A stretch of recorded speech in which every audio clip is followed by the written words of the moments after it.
स्वागत है आपका आज के हमारे इस लेटेस्ट वीडियो में। दोस्तों आज हम देखने वाले हैं कि हमें लेटर को कैसे लिखना है, यानी प्रार्थना पत्र को कैसे लिखना है। दोस्तों सबसे बड़ी दिक्कत यही होती है कि हम अगर बोर्ड का एग्ज़ाम दे रहे हैं तो हाउ टू राइट लेटर, यानी हम लेटर कैसे लिखें। तो सबसे बड़ा दिक्कत का आज सबसे अच्छा सॉल्यूशन लेके आए हैं। दोस्तों वीडियो अच्छी लगेगी तो सबसे पहली बात भाई साहब लाइक जरूर करें, कमेंट देना ना भूलें। एसबीएसई मैथ साइंस पॉइंट आपके साथ है, क्योंकि अगर आपको 90% की तैयारी करनी है शॉर्ट ट्रैक विथ एसबीएसई, और हमने इससे पहले भी आपको कई वीडियो दिखा के रखे हैं, जैसे ये 100% बोर्ड में परीक्षा में आने वाला सेंट्रल आइडिया है, 2022 के सभी सेटों में आया है।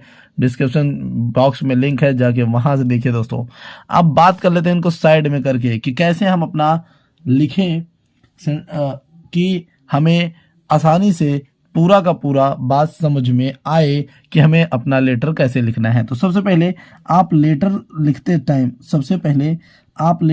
टाइम क्या करेंगे, आप याद रखिएगा डिजाइन्स के काम बहुत होते हैं भाई साहब इसमें।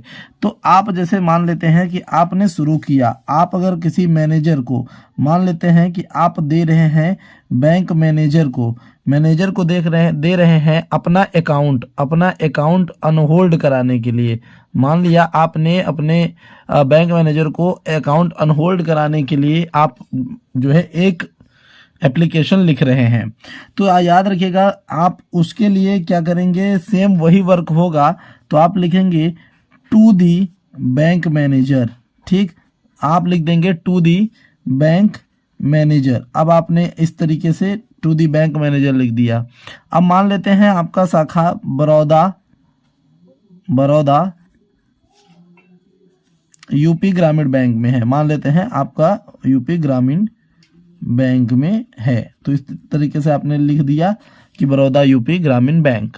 ठीक दोस्तों, तो आप पहले क्या लिखेंगे, to the bank manager Baroda UP Gramin bank. ठीक दोस्तों, उसके बाद आपको क्या लिखना है, सब्जेक्ट। याद रखिएगा इससे पहले अगर हो सके तो अपना ब्रांच का नाम भी लिख सकते हैं आप। ठीक, तो मैंने जैसे ब्रांच का नाम लिख दिया, मान लीजिए आपका ब्रांच का नाम कुछ और होगा और यहाँ का कुछ और है, तो मैं मतलब कोई भी एक आप XYZ आप कुछ भी अपना ब्रांच का नेम लिख सकते हैं, तो वहां पे आप ब्रांच का नेम लिख देंगे। अब उसके बाद आपको क्या करना है, एकदम बढ़िया से लिख दीजिएगा सब्जेक्ट, कि आप किस सब्जेक्ट पर जो दे रहे हैं वो मतलब किस कारण से आप एप्लीकेशन को डाल रहे हैं। तो मान लेते हैं कि हमारा सब्जेक्ट है कि अकाउंट को अनहोल्ड कराना। ठीक, तो हम लिख देंगे अकाउंट अनहोल्ड। ठीक, तो हम ये बात लिख देंगे कि अकाउंट अनहोल्ड। ठीक, अकाउंट अनहोल्ड के लिए हम डाल रहे हैं। अब आप लिख सकते हैं कि जैसे मान लीजिए आपको लिखना हो कि भाई मेरा अकाउंट अनहोल्ड है, उसे और जो है अकाउंट होल्ड है उसे अनहोल्ड करना है। तो आप लिख सकते हैं sir I have an account in related in this bank. तो आप ऐसे लिख सकते हैं कि sir I have an account in related in this bank and my account is hold due any reason RESON, तो आप लिख देंगे reason. So please sir unhold my account. क्या लिख देंगे सर, आप यहां पे लिख देंगे अनहोल्ड, देखिए अनहोल्ड माई अकाउंट। ठीक दोस्तों, इस तरीके से आप लिख देंगे आराम से। और उसके बाद आप यहाँ पे क्या करेंगे, आप डेट लिख सकते हैं। उसके बाद आप क्या कर सकते हैं, आप यहाँ पे अकाउंट होल्डर नेम लिख दीजिएगा, कोई दिक्कत नहीं होने वाली है। आप यहाँ पे लिख दीजिएगा कि अकाउंट होल्डर नेम, मान लेते हैं अकाउंट होल्डर नेम, इस तरीके से आप लिख देंगे कि अकाउंट होल्डर नेम। ठीक दोस्तों, और यहाँ पे आप लिख देंगे साइन, और जिनका रहेगा वो अपना साइन जो है वो कर देंगे, जो भी साइन रहेगा। इस तरीके से हम लेटर को लिखते हैं। अब देखिए बात मैं ये बताना चाहता हूं कि अब अगर आपको मान लेते हैं यहाँ पर ही कि अपना कुछ और अन्य चीज कराना है बैंक अकाउंट के अंदर, तो आप क्या क्या कर सकते हैं। तो ये तो था हमारा अनहोल्डिंग के लिए, ठीक। और मान लेते हैं अगर जैसे आप आधार को लिंक कराना चाहते हैं तो क्या करना पड़ेगा। तो देखिए दोस्तों क्या करना पड़ेगा, चलिए देखते हैं कि अगर अकाउंट को में हमें आधार जुड़ाना होगा तो चलिए दोस्तों देखते हैं।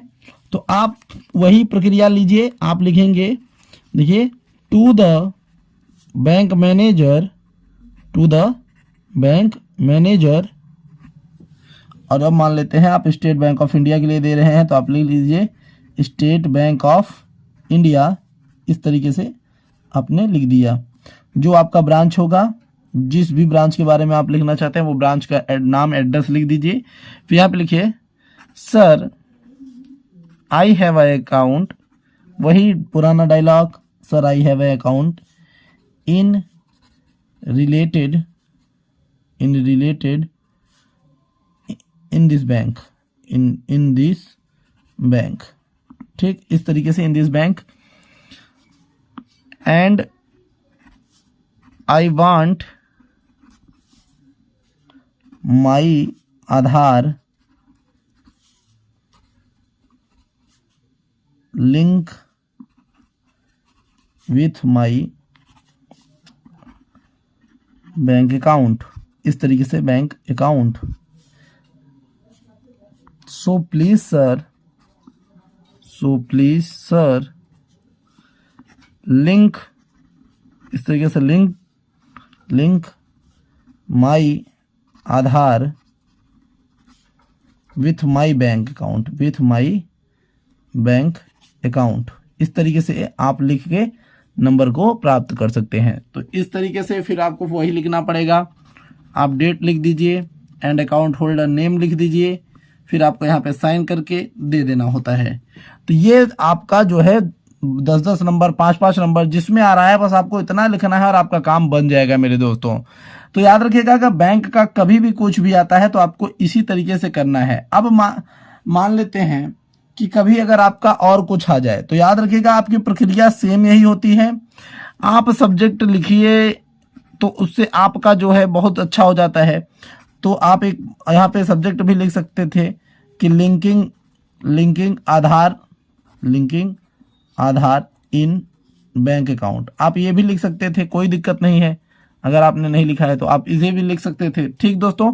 तो इस बात को याद रखिएगा और साथ ही आप इस तरीके से कोई भी आराम से लेटर लिख सकते हैं। धन्यवाद, मिलते हैं अगली वीडियो में।